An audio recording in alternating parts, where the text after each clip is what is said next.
Radio Cardiff 98.7 FM.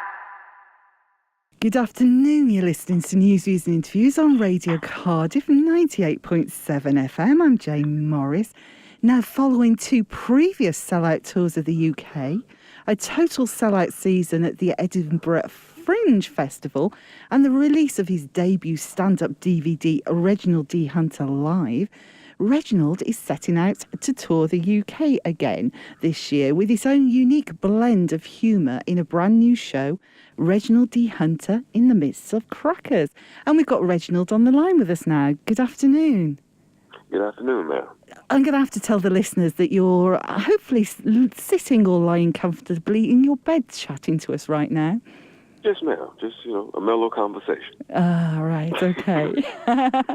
Do you know what? The last time I spoke to you, you flirted outrageously with me, and I ended up with an absolutely rubbish interview, but the outtakes were brilliant. Y'all say flirt over here, and it's different. When we flirt back home, it's with intention.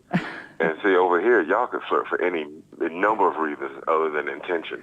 So I think you mean charming or something, right? or did I actually make a move? Well, you were on the other end of a phone, but, Oh, yeah, so yeah.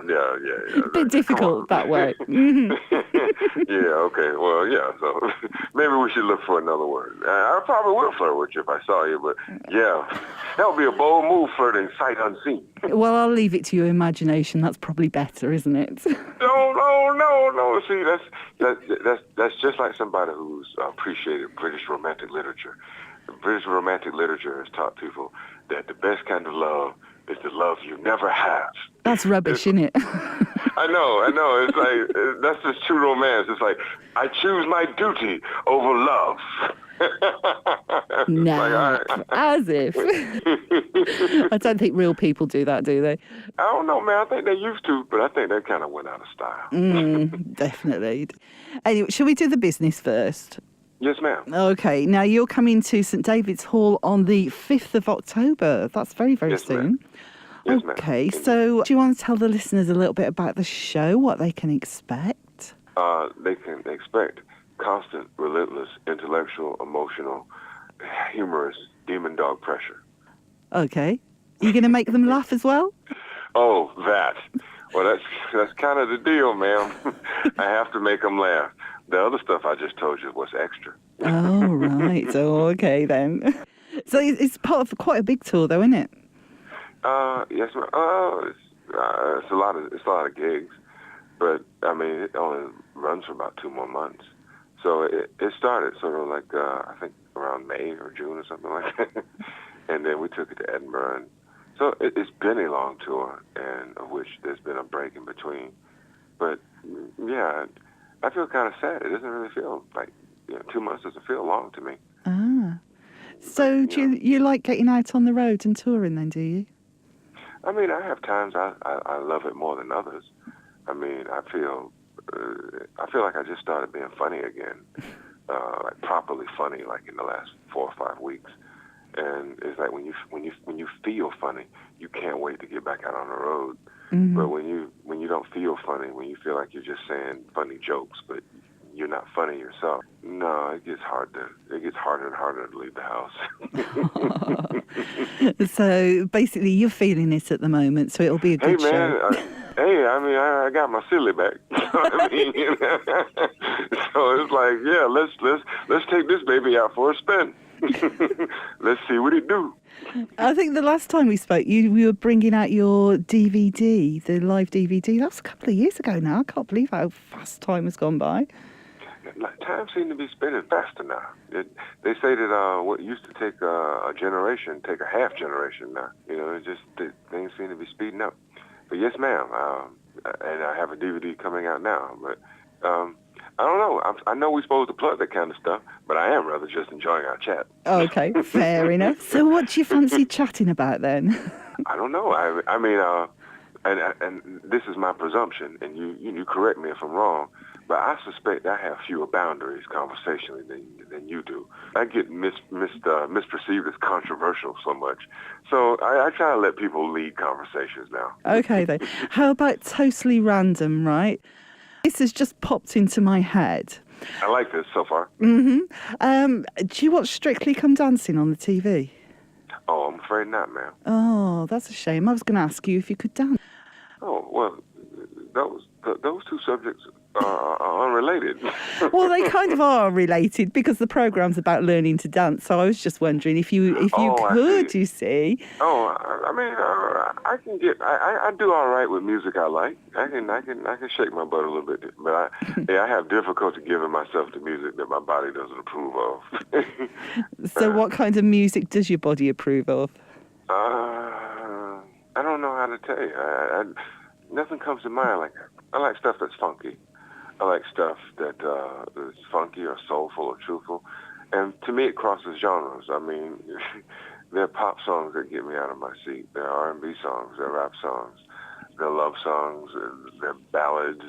There are Gregorian chants. There's certain things that just speak to you when you hear them. I can't give you like a specific song or group that I think you might have heard of. It'll just make me sound even more weird. I'm trying to keep that at a minimum these days. Oh, are you? Why's that? What? Not seeming weird? Yeah. Well, as a comedian like myself, you're on the road a lot, and you spend a lot of time by yourself, or you spend time with a lot of people who have a very light point of view. And oftentimes comedians and the people around them, part of their off-time conversation is crossing lots of boundaries. And then you sit with people whose life and their work don't involve that. You think you just saying hello, and then you said something that is really, really like stretched their ear. And I find that when I go home back to Georgia, it's like the first week I go back home after being in Britain, my family finds everything I say so sarcastic. It's like I have to decompressurize and and then after the second week, then I can say simple, clear statements that have no edge to them.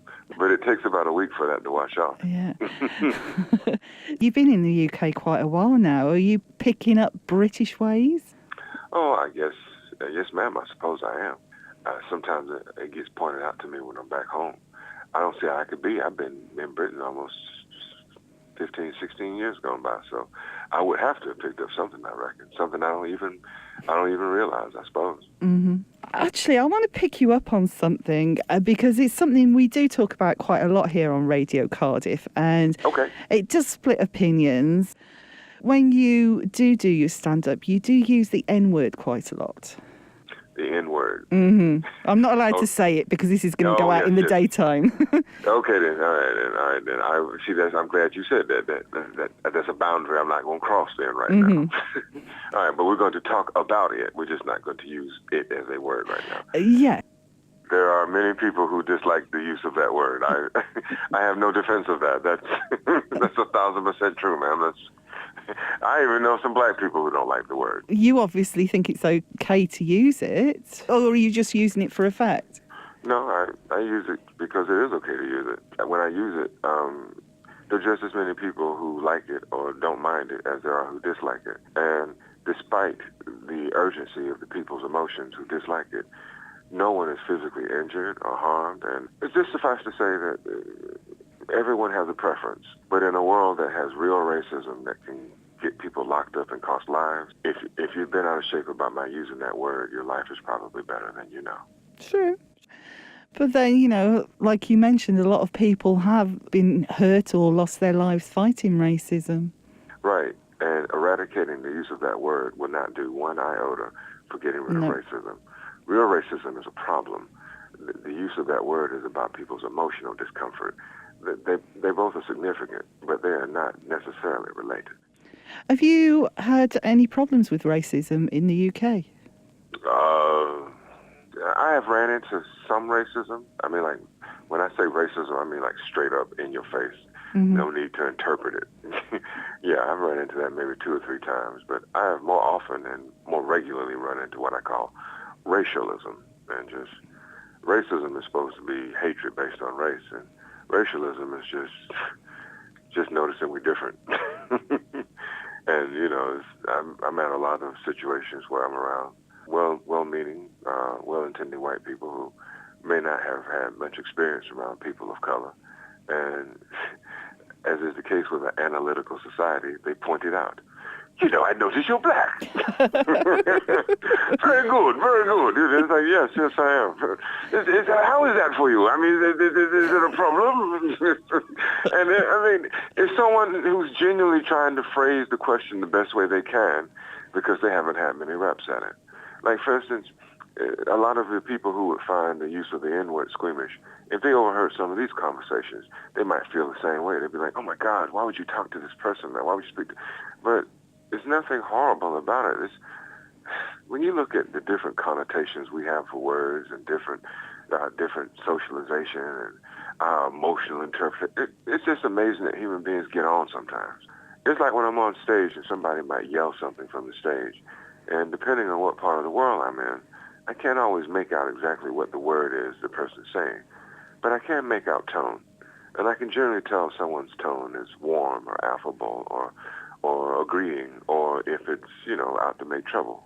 I can pretty much tell when somebody's intention or their nature is harmless, even if they're using a word that or using phrasing that might make me uncomfortable. When you see somebody's intention, if like, for instance, you stepped on my foot and it hurt real bad, but you didn't mean to do it, then I don't have a right to get really, really, extra with you. Whereas if I saw like you came and you just stepped on my foot, well then, I can let all the extra go then, It's funny you should pick that as an example, because Coolio came down to the studio last year and I trod on his foot then. It was so embarrassing. I noticed my publicist was insistent you and I do this over the phone. It's probably for your safety. I could just see Coolio going back home, putting the word out about you. Yes. There's a woman over there named Jane. I'm just telling you. She won. Yes. It was a little embarrassing, but he was cool. Thus the name. I know. I know. It wouldn't have looked good if you had stepped on his foot and then he had lost his cool. Then he would be called No Coolio. You also take part in lots of quiz shows and those type of things. First of all, do you enjoy doing that? Sometimes it's very fun, and the other times I don't mind it. But it took a while to get comfortable with it. But once I did, the shows are, if I'm honest, they're not hard, and the people on the shows are usually quite affable and friendly. And since on those shows, people who are on them, they've either been on them for a while or they are accomplished in their own right. There's not the air of competitiveness that can feel cutthroat maybe on some other show. Mm-hmm. So are you competitive? Sure. Yeah? Yeah. It doesn't have a negative connotation for me. Mm-hmm. I think competitiveness has gotten a negative connotation since, the housing market crash and the banking scandals. I think competitiveness can be a good thing when it's like straight up. Like if I said, hey, Jane, race you to the store. Or I said, hey, Jane, let's see who baked the best muffins. Or, but competitiveness is like bad when like I'm competing against you, but I ain't told you straight up. And so only I know the rules and stuff. So if I ain't above board and I ain't straight up with you, then that means I don't really want to compete with you. That means I just want to beat you. I want to beat you so bad that I don't even want you to know we playing a game. I don't like that. I've known a lot of people like that. They want to compete with you, but they don't want you to know what the rules of the game is, No, that's no good at all, is it? No, man. That shows you just want to win, man. You don't want to compete. When you compete, you open to losing. There's a difference. My last girlfriend, she taught me a lot of things. We had a tumultuous relationship, but in terms of, I have a lifetime of love gratitude for, things she learned me, as they say. And she told me, she said, the reason why you keep losing arguments with me is because you argue to resolve and I argue to win. Right. Well, if you met my family, we just argue for pleasure. Yeah, I've met people like that. Yeah. The thing is, it doesn't mean anything at the end of the day, do you know what I mean? It's just having a difference of opinion and expressing it. May I ask you a question about that? Of course you can. if you argue, and this is not a criticism, this is an actual question. If you argue, for the fun of it, and you try not to argue till you get angry or upset, but you're just flexing your sort of intellectual debating skills.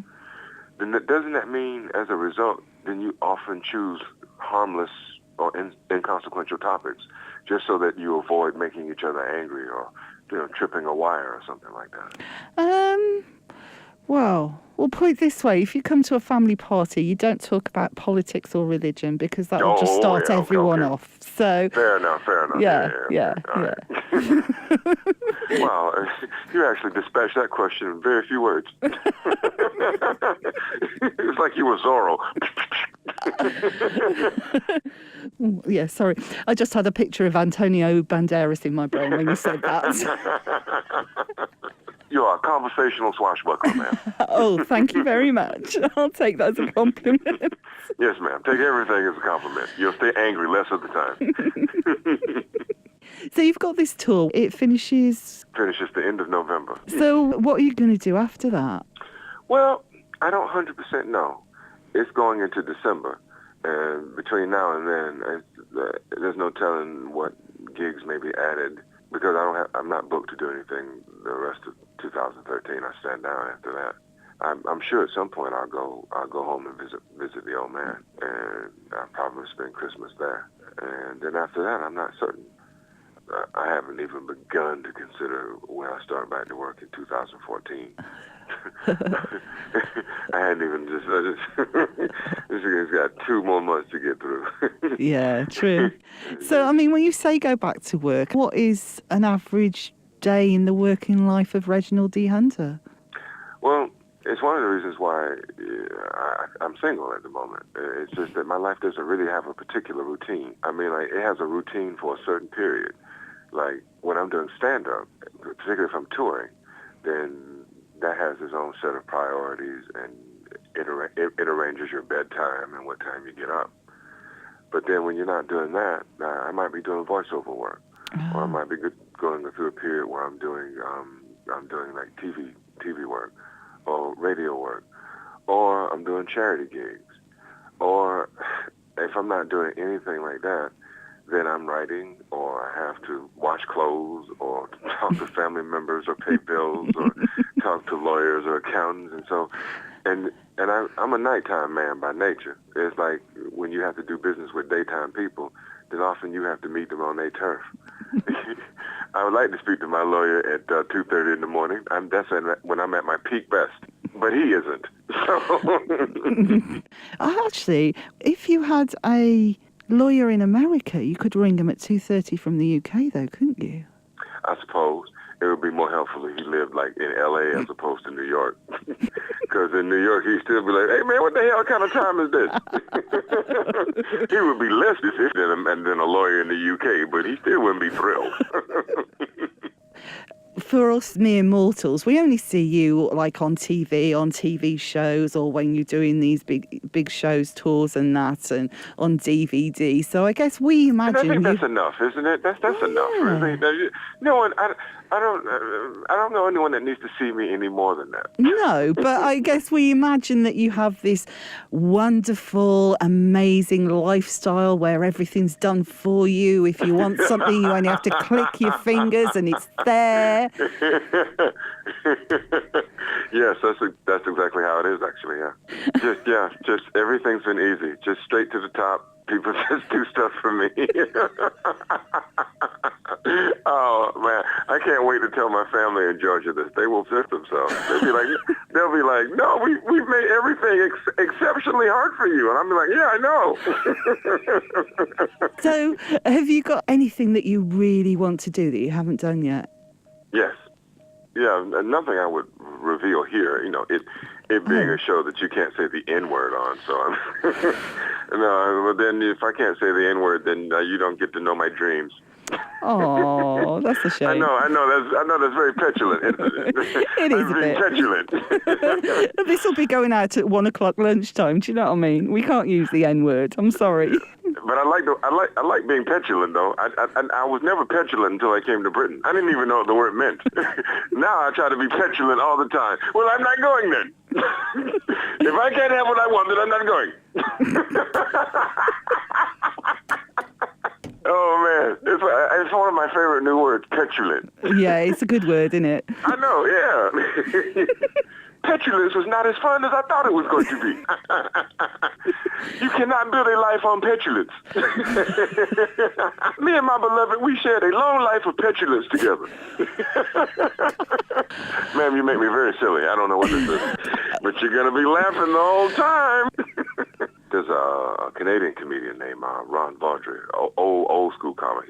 He been doing it about 25, 30 years. And a few years ago, I was in the dressing room complaining about my then girlfriend. And he came up to me when the dressing room was empty of other people. And he walks up and he said, you know, I've been hearing you complain about girls and women for off and on. And he said, you know what your problem is? And I said, what? He says, you're a nighttime man, but you keep trying to get with these daytime women. He said, daytime woman, of course she'll be interested in you because, you know, you're different from her experience. He said, she can hang with you late for 2 or 3 nights. He said, but by Tuesday, she grumpy. She tired because she ain't used to being up late like that. You need to get with a woman who is closing up a bar or a nurse or a lorry driver, somebody who's getting off roughly the same time you are. Stop trying to date these daytime women. You just drive them nuts. So have you tested out his advice then? There's a great truth to that. I mean, just spending time with someone, as a friend or a lover, you want to be on the same energy level. You want to be drinking the same kind of thing, roughly, or be on the same kind of feel. No disrespect to daytime people. They are necessary. Daytime people are very particular about organization and routine. And, you know, they make the world go around in a way. Absolutely. But then, you know, nighttime people, well, that's where a lot of your best music come from. That's where a lot of your best poetry come from. That's where a lot of your best writing, even your best loving, your best arguing. The nighttime is less dense with sound, you know. It's less dense with the sound of sirens and trucks and children screaming. I took the stand-up because it suited me. I already had that nature. And when I got the stand-up, I mean, it was like, hey, it works best at night. I'm in. Morning people.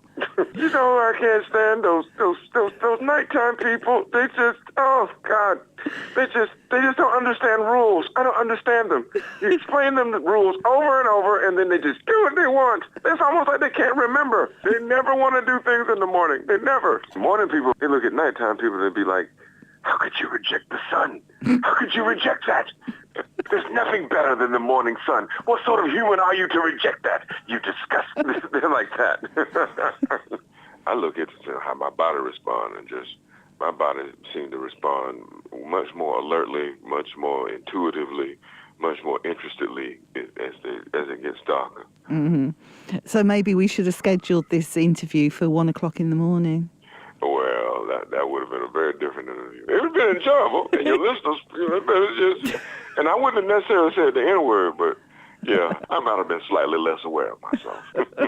My publicist says that to me every time I get ready to go do some interviews. He's like, okay, take care. Remember, be aware of yourself. All right, I'll try this time. He's like a nervous parent. You know, when you see your kid running off to play with the other kids, you know your kid is bigger and stronger and kind of goofy. Like, you know, just try not to sit on anyone. No, Reginald. No, Reginald, don't throw anyone off the slide. No. He has that look all the time. But then he always pulls that white woman on you. He'd be like, you all right? And he's like, no, I'm fine. No, everything's fine. No, absolutely, I'm fine. No, everything, no, I just look like this sometimes. Is that a British thing, or do they do that in America as well? It is a fairly common thing throughout the world in femininity. The difference with it being British is British women can keep it up longer. like American women, they'll be like, no, I'm fine. And then you'd be like, what's the matter? And then they'd be like, you know what the hell's the matter? But a British woman can do that fine thing for weeks. Nope, I'm fine. No. And then one night at a Christmas party, it's not fine. Well, you're supposed to know. That's the thing. I mean, like, a British woman can keep it up so long that after a while, you feel like it's not fine. But after a few weeks of her saying it's fine, you start to believe it. You think, well, maybe I'm crazy. Yeah. And then it pops back up, and you said, no, woman, you said it was fine 2 months ago. And then you have to just realize that the logic of the situation there is no logic. She'll shoot that look at you. It's like, do you dare to remind me of what I previously said? Is that what you are daring to do right now? No. Do you keep a scrapbook? No. I probably should, but my life is too itinerant. I lose too many things, like objects and stuff, because I'm often kind of in a trance, particularly when I'm working about the jokes, kind of absent-minded. And I guess it's because I'm not like a multitasker, I know I hate the stereotype that men don't multitask, but I'm certainly one of the men that don't do that. I do one or one and a half things well in a row. But I think I'm the kind of cat that when it's all over with and I don't went off to some island and I'm getting fat with some chick that I picked to escape with, and I'm no longer thinking about comedy or anything, I'll sit back and I'll look at stuff like that. But I get a little scared falling into revelry about, yesterday.